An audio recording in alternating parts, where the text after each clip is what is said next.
So we took on the farm 10 years ago, and we've been on this little journey to see if it's possible to buy a small farm on a mortgage. We weren't rich. And at the same time, produce really good nutrient-dense food, to build soil, to build biodiversity, to build social capital, and enjoy it.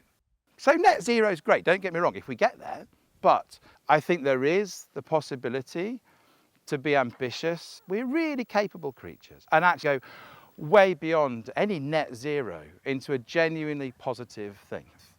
I think we've got a landscape with not many farmers, not many people who are genuinely connected to it. And I think actually, wouldn't it be lovely to see a landscape that's full of people who've got a bit more ecological literacy, who are a little bit more connected to it and making better livelihoods with it.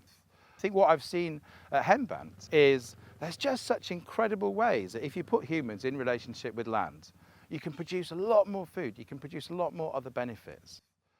I think if the land and the wildlife were in this conversation, I think they would say, give us space to function. If we can give them space to thrive alongside us, then they can help us sort out most of our problems. I think sometimes people think what we're doing's a little bit fluffy, or there's this question of like, can you really feed a population like that? Can you really scale it up? I'd say scaling up, maybe not so much. I think scaling out, you can. We've got a genuinely financially, cleanly profitable farm. If we employ more people, then I think any acreage similar to this nearby, we've got more biodiversity. So maybe it's fluffy because I love it and I enjoy it. But if you decided to take the fluff and the love out of it, we've got a system that still works on every governmental metric you've ever wanted to measure. Like the whole system is just starting to sing, actually. And that's amazing. Amser dath y gŵr ma 20 mlynedd yn ôl o ran y glaw o'n i'n cael pryd hynny. O'n i'n cael tua 10 ar 20 modfedd y flwyddyn. A darogan oedd bod i'n mynd i fynd yn sychach fel bod blynyddau yn mynd ymlaen gyda newid hinsawdd.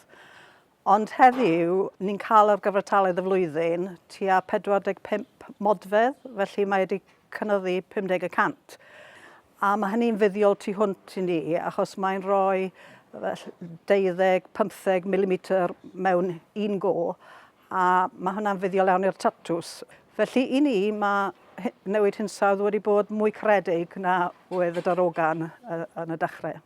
Cyrraedd zero net i ffermwyr, mae ddim yn rhywbeth sydd falle maen nhw'n meddwl am yn gyson o ddydd i ddydd fel targed. Ond amser chi'n meddwl y manteision o fod yn zero net, mae'n meddwl bod chi'n mwy effeithlon, bod chi'n gwneud mwy o ddefnydd o adnoddau y fferm, a mae hynna wedyn yn meddwl bod chi'n mynd i gael mwy o elw, gwell proffidioldeb allan o wneud weithgareddau sy'n arwain at zero net. Felly mae lot o ffermwyr yn meddwl falle mae'n rhywbeth sy'n mynd i basio, ond dyw e ddim yn mynd i fynd i ffwrdd, a dyle fe ddim mynd i ffwrdd, achos mae ffermwyr gallu elwa trwy dim dilyn zero net, ond gwneud yr gweithredoedd sydd yn arwain at zero net, a byddan nhw'n fwy effeithlon a proffidiol trwy wneud hynny.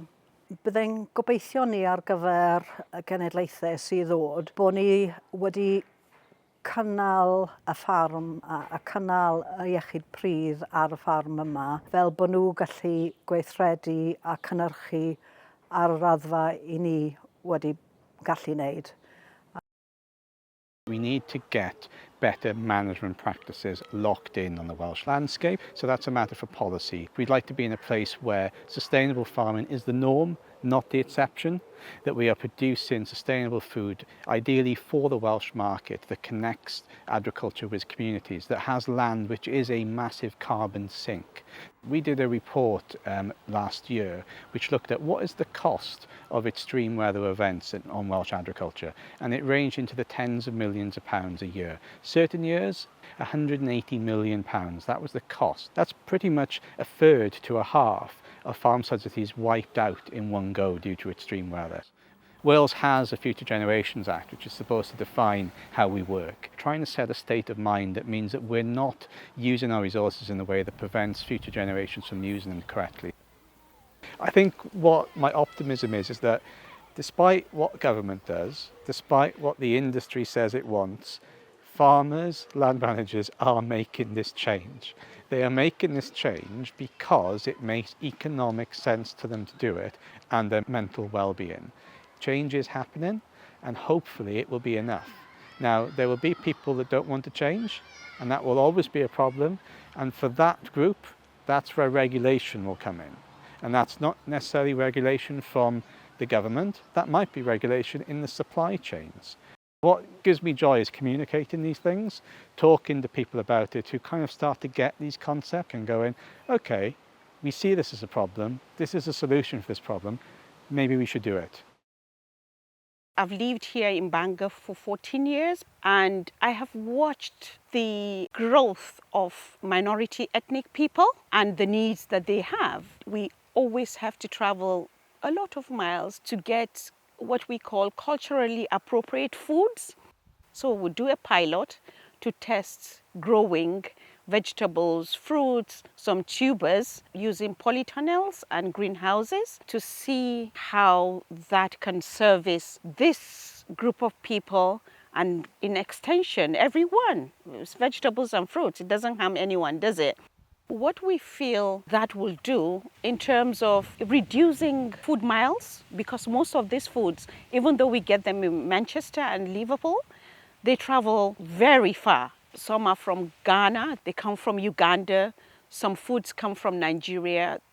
That is not sustainable. That is a lot of miles. When you know better, you do better. Even though climate change impacts have global consequences, the solutions must be local. So we coming together as a community and working to benefit ourselves and our environment will go a long way, because if everyone does that, then collectively the world will be a better place. We have been entrusted with the care of land and we must do better for ourselves and for nature. We need to begin to look at positive use of land and maximize the positive to ensure that we save the wildlife and we save the landscapes as well. Forestry is a very optimistic career because you're planting it for the next generation. You're not often going to see, the fruits of your labour. You visualise the long-term dream of your landscape. The timber demand in Wales is going to quadruple by 2050, and as climate change increases, international politics, not that stable at the moment. If we want to be secure, we need to look at timber security, and if we want to meet net zero, we need to be looking at our timber products and supporting that, and we need Welsh Government to help champion us. Every child out there knows what a farmer does. It's really part of the culture, and we need to build the culture of forestry.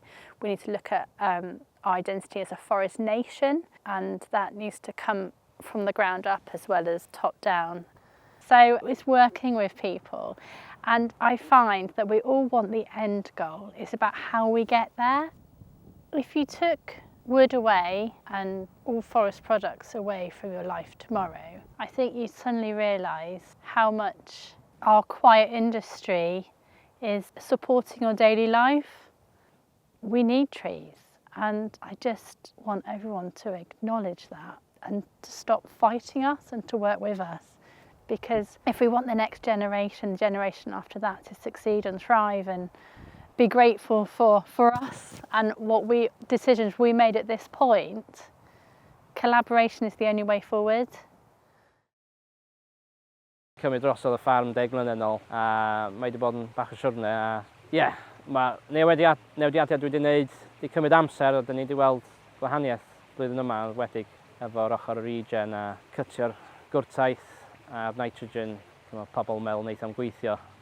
Dyn ni wedi weld results ffantastig, wedig efo gael yr clover yn ôl ar y tir. Dwi'n credu mae anifeiliaid yn mor bwysig i'r system ffarmio. Dwi'n yn taro ar ffermydd arable o gwbl, ond mae'r anifeiliaid yna dwi'n mynd. Dwi'n weld bod yna effaith, wedig efo be maen nhw'n deud am faint o harvest gen i ar ôl. Mae'n bwysig bod mae'r anifeiliaid yma'n dod nôl, achos mae'n hollol detrimental i'r iechyd y tir. ac y pridd, ac i pobl hefyd. Dwi'n meddwl bod bychod yr ultimate anifail i ffarmio efo regen yn wedig. Efo'r stocking rates, dyn ni yn cadw llai ddefed, ond mae'r defed yn bwysig ofnadwy i'r mynyddoedd. A os ni'n colli'r bloodlines heina, sy'n hollol disaster. Oedd net zero ddim yr main drive i ni i newid. Oedd o'n efo newid be dwi'n bita a weld yr benefits o'r iechyd fi, a oedd hynna'n rili di agor llygyd fi i newid. So ffermydd yn barod net zero anyway. Dydy ffermydd ddim yn rili gael o dim recognition am bod carbon negative neu neutral. Definitely ddim financially anyway. Be sy'n motivate fi? Next generation. Dyn ni'n neud hyn achos dyn ni eisiau neud o. Edrych ar ôl tir. Ffarmio, dyn ni eisiau cynnychu bwyd. Dyn ni gyd yn ein gofyn. Gadael ni cynnychu bwyd. A rhoi e lawr i'r plant.